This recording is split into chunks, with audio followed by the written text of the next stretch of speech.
काशी एक बार फिर इतिहास रचने जा रहा है। जी हां, पीएम मोदी के संसदीय क्षेत्र काशी से दुनिया का सबसे लंबा रिवर क्रूज दौड़ेगा। प्रधानमंत्री नरेंद्र मोदी वाराणसी से इस रिवर क्रूज का 13 जनवरी को उद्घाटन करने वाले हैं। वाराणसी से शुरू होकर बांग्लादेश से होते हुए असम के डिब्रूगढ़ तक के सफर में ये क्रूज 3200 किलोमीटर की यात्रा करेगा।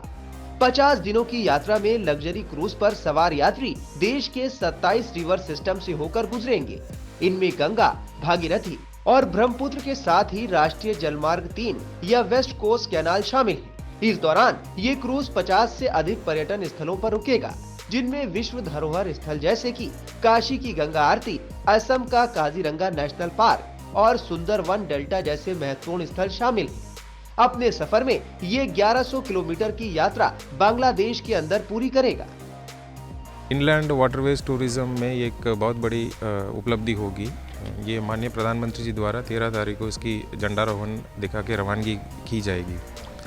इसमें लगभग 32 विदेशी पर्यटक आ रहे हैं और ये लगभग 51 दिन का इसका क्रूज़ का जर्नी होगी और यहाँ से रवानगी होकर ये हमारे अलग अलग राज्यों से होते हुए फिर बांग्लादेश होते हुए फिर डिब्रूगढ़ तक ये क्रूज़ जाएगी। अगर इस क्रूज की खासियत की बात करें तो ये भारत में निर्मित पहला रिवर शिप है। 80 यात्री इसमें एक साथ ट्रिप कर सकते हैं। क्रूज में सभी हाईटेक सुविधाएं मौजूद हैं। 18 स्वीट्स और बाकी सभी संबंधित सुविधाएं। क्रूज में संगीत और सांस्कृतिक कार्यक्रमों का भी इंतजाम रहेगा। रिवर क्रूज की यात्रा सिर्फ एक लग्जरी क्रूज की यात्रा भर नहीं होगी, बल्कि ये भारत की संस्कृति और सभ्यता को समझने का एक मौका भी होगी।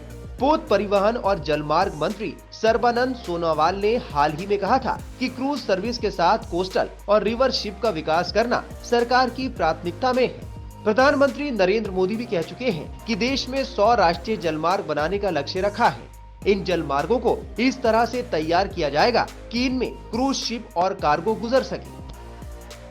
टाइम्स नाउ भारत डिजिटल की रिपोर्ट।